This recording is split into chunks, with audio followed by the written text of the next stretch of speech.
तो भाई लोग कैसे हो। आप सभी को हैप्पी दिवाली। आज मैं आप लोग के लिए लेके आया हूँ इंद्र की सीख। चलिए कहानी स्टार्ट करते हैं। गंगा तट पर माधवन तपस्या में लीन था। कुछ देर बाद जब उसने आंखें खोली, ओह, यह आदमी गंगा में पागलों की भांति बालू क्यों फेंक रहा है। वह उस आदमी के पास पहुंचा। यह आप क्या कर रहे हैं? क्या मैं जान सकता हूँ कि इतनी छोटी सी आयु में तुम किस लिए तपस्या कर रहे हो? मेरा नाम माधवन है। मेरे पिता सलभपुर नगर के नामी विद्वान हैं, पर मेरी रुचि अध्ययन में नहीं है। मैं अनपढ़ गंवार ही रह गया। मेरे पिता मुझे समझाते कि समाज में विद्वान लोगों का ही आदर होता है, पर मेरी समझ में उनकी एक बात ना आती। इसी प्रकार दिन बीत रहे थे। परसों नगर सेठ के यहाँ भोज का आयोजन था। मैं भी वहाँ चला गया। वहाँ मुझे नगर सेठ ने यह कहकर दुत्कार कर भगा दिया कि मुझ जैसे अनपढ़ गंवार जाहिल का उस भोज में कोई काम नहीं है। लोगों के सामने मैं बुरी तरह अपमानित हो गया। तब मुझे महसूस हुआ कि मुझे भी वेद शास्त्रों का ज्ञान होना चाहिए, लेकिन उनका विधिवत अध्ययन करने में तो बहुत समय लगेगा। इसलिए क्यों न मैं तपस्या करके ही सारी विद्याएं प्राप्त कर लूं। यह सोचकर ही मैं यहाँ गंगा तट पर तपस्या करने आया था। ओह, तो यह बात है। लेकिन तुम तपस्या किस देवता की कर रहे हो? मैंने सुना है कि देवताओं के राजा इंद्र बड़े ही शक्तिशाली हैं। वे अपनी शक्ति से मनुष्यों को कुछ भी दे सकते हैं। इसलिए मैं उन्हीं देवराज इंद्र को प्रसन्न करने के लिए तपस्या कर रहा हूँ। लोगों ने तो मुझे पढ़ने की सलाह दी थी, लेकिन पढ़ने में तो बहुत समय लगता है, परिश्रम भी बहुत करना पड़ता है। जब कुछ समय तक तपस्या करने से ही ज्ञान मिल सकता है, तो क्यों व्यर्थ इतना समय पढ़ने में नष्ट करें। ओह, तुम्हारी बातें तो बड़ी ही मनोरंजक है। अगर सिर्फ तपस्या करने से ही ज्ञान प्राप्त हो जाए तो फिर सब तुम्हारी तरह ही तपस्या करने लग जाएंगे। पढ़ेगा कौन? आप भी मुझे पढ़ने की शिक्षा देने लगे। अच्छा छोड़िए, आपने यह तो बताया ही नहीं कि आप गंगा में बालू क्यों फेंक रहे हैं। मैं ऐसा कर गंगा पर पुल बनाने की कोशिश कर रहा हूँ। वाह महाशय, क्या खूब कही है आपने भी। आप मुझसे भी बड़े ज्ञानी भी लगते हैं, लेकिन भला बालू से गंगा पर पुल कैसे बन सकता है? आपकी फेंकी बालू तो गंगा में तुरंत ही धुल घुल जाती है। तुम्हारा कहना बिल्कुल ठीक है बेटा, बालू से पुल नहीं बन सकता है। फिर तुम ही बताओ, बिना पढ़े ज्ञान कैसे मिल सकता है?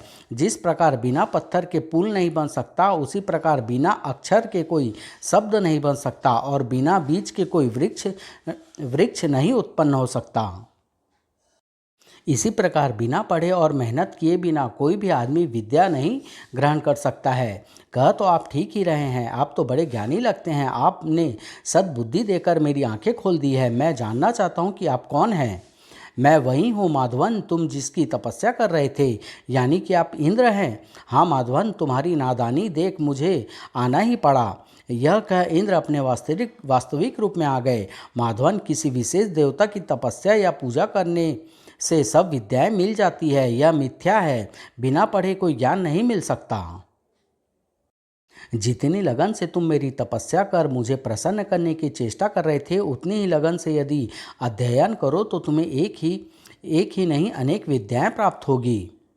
यहाँ से 50 कोस दूर शांत वन में कुमुदी नाम के ऋषि का आश्रम है। तुम उनके पास शिक्षा ग्रहण करने जाओ, वे तुम्हें ज्ञान का मार्ग दिखाएंगे। अच्छा देवेंद्र, मैं वहाँ शिक्षा पाने जाऊँगा। देखो माधवन, कुमुदी ऋषि तरह तरह से अपने शिष्यों की परीक्षाएं लिया करते हैं। तुम उन परीक्षाओं से घबरा कर वापस ना भागाना। मैं आपको वचन देता हूँ कि शिक्षा पूरी करने पर ही मैं वहाँ से वापस लौटूंगा, पहले नहीं। तो जाओ, यदि ऐसा करोगे तो उन्नति हमेशा तुम्हारा मार्ग प्रशस्त करेगी। देवेंद्र माधवन को यह आशीर्वाद दे इंद्र अंतर्ध्यान हो गए। अब माधवन घर लौटा। पिताश्री, मैं शिक्षा पाने हेतु शांत वन में कुमुदी ऋषि के आश्रम में जाना चाहता हूँ। ओह, तेरे भेजे में शिक्षा पाने की बात तो आई। माता पिता से आज्ञा ले माधवन उसी दिन शांत वन की ओर चल दिया। जब वह शांत वन में पहुंचा, यही होगा कुमुदी ऋषि का आश्रम। आश्रम में पहुंच वह कुमुदी ऋषि के चरणों में गिर गया। अरे रे, उठो, कौन हो तुम? ऋषिवर, मेरा नाम माधवन है। मैं शिक्षा अध्ययन हेतु आपकी शरण में आया हूँ। ओह, तो यह बात है। ऋषिवर, आप जो कहेंगे मैं करूँगा, पर आप मुझे अपना शिष्य बना लीजिए। ठीक है, आज से तुम मेरे शिष्य हुए। अगले दिन माधव, आश्रम के नियमों के अनुसार प्रातः शिष्यों को मैं पढ़ाता हूँ, शाम को सभी शिष्य मिलकर नगर में भिक्षा मांगने जाया करते हैं। तुम्हें भी जाना होगा। जी गुरुदेव। दोपहर से शाम तक का समय तुम्हारे पास खाली है, उस समय में तुम आश्रम की गायों को वन में चरा कर लाया करोगे। जी गुरुदेव। सुबह को माधवन को मुद्री ऋषि से शिक्षा ग्रहण करता, दोपहर को गाय चराने वन में जाता और शाम को अन्य साथियों के साथ भिक्षा मांगने नगर में जाता। इसी प्रकार उसका जीवन बीतने लगा। एक दिन, बेटा माधवन, आजकल तुम क्या भोजन खाते हो? गुरुदेव, मैं भिक्षा मांगकर अपना भोजन जुटा लेता हूँ। यह तो गलत है। शिष्य को बिना गुरु की आज्ञा लिए भिक्षा का अन्न नहीं खाना चाहिए। क्षमा करें गुरुदेव, अब ऐसी गलती नहीं होगी। अगले दिन माधवन ने अपने द्वारा लाई हुई सारी भिक्षा को मुद्री ऋषि के सामने रख दी। ऋषि ने उसमें से माधवन को खाने को कुछ भी नहीं दिया। कई दिन बाद, बेटा, आजकल तुम क्या खाते हो? गुरुदेव, मैं एक बार की भिक्षा का अन्न तो आपको दे देता हूँ, तदुपरांत दोबारा भिक्षा मांगकर अपना पेट भर लेता हूँ। यह तो तुम ठीक नहीं करते हो माधवन। दोबारा भिक्षा मांगना धर्म के विरुद्ध है, क्योंकि ऐसा करने पर भिक्षा देने वालों पर दोगुना भार पड़ता है। इसलिए तुम कल से भिक्षा मांगने नहीं जाओगे। माधवन ने उसी दिन से भिक्षा मांगना बंद कर दिया। एक दिन फिर, माधवन, आजकल तुम कैसे पेट की क्षुधा शांत करते हो? गुरुदेव, आजकल मैं गायों का दूध पीकर भूख शांत कर लेता हूँ। गाय मेरी है माधवन, इसलिए बिना मुझसे पूछे उनका दूध तुम्हें नहीं पीना चाहिए। जी गुरुदेव। कुछ दिनों बाद, बेटा माधवन, अब तुम दोबारा भी भिक्षा नहीं मांगते, गायों का दूध भी नहीं पीते, फिर भी हष्ट पुष्ट दिखाई देते हो। इसका क्या कारण है? गुरुदेव, जब बछड़े गायों का दूध पीते हैं तो उसके मुंह से फैन गिरता है, वही फैन पीकर मैं अब अपना पेट भर लेता हूँ। तुम्हारा यह कार्य भी उचित नहीं है। बछड़े दयालु प्रवृत्ति के होते हैं। वे तुम्हें भूखा जानकर स्वयं भूखे रहकर तुम्हारे लिए ज़्यादा फैन गिरा देते हैं ताकि तुम उसे पीकर अपना पेट भर लो। याद रखो, आज से तुम उस फैन को भी नहीं पियोगे। जी गुरुदेव। अब वह दिन भर कार्य में लगा रहता और उपवास रखता। ओह, बहुत भूख लग रही है। लेकिन एक दिन उसे भूख बर्दाश्त नहीं हुई। यहाँ आग के पत्तों के अलावा और कुछ नहीं है, इन्हें ही खाकर पेट की भूख शांत कर लेता हूँ। उसने आग के पत्ते तोड़े और आग के जहर से उसकी आँख की रोशनी तुरंत ही जाती रही। ओह, मैं अंधा हो गया। टटोल कर जैसे ही वह आगे बढ़ा, अरे, यह मैं किस दुर्दशा को आ पहुंचा। गुरुदेव तो मुझे जान से मारने को तुले हुए हैं। मुझे आश्रम से भाग जाना चाहिए। तभी देखो माधवन, कौमुदी ऋषि तरह तरह से अपने शिष्यों की परीक्षाएं लिया करते हैं। तुम उनकी परीक्षाओं से घबरा कर वापस न भागाना। मैंने इंद्र को आश्रम से न भागने का वचन दिया है। मैं हर हालत में उस वचन को निभाऊंगा। उस दिन जब गाय आश्रम में पहुंची, माधवन गायों के साथ नहीं लौटा। कहाँ रह गया वह? मैंने परीक्षा लेने के लिए माधवन को सब प्रकार का भोजन बंद करवा दिया, इसलिए शायद नाराज होकर वह कहीं चला तो नहीं गया। वह वन में उसे खोजने निकल पड़े। बेटा माधवन, तुम कहाँ हो? बेटा माधवन, तुम कहाँ हो? बेटा माधवन, तुम कहाँ हो? मैं कुएं के अंदर हूँ गुरुदेव। ऋषि कुएं के पास पहुँचे। लेकिन तुम कुएं में गिरे कैसे माधवन? क्षमा करें गुरुदेव, भूख मिटाने के लिए मैं आग के जहरीले पत्ते खा गया था, जिसके कारण मैं अंधा होकर इस कुएं में गिर पड़ा।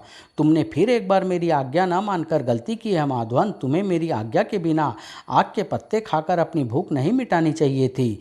वास्तव में ही मुझसे बड़ी भूल हो गई गुरुदेव, मुझे ऐसा नहीं करना चाहिए था। खैर, कोई बात नहीं। मैं योग बल से देवताओं के वैद्य अश्विनी कुमारों को बुलाता हूँ, वे तुम्हारा अंधापन दूर कर देंगे।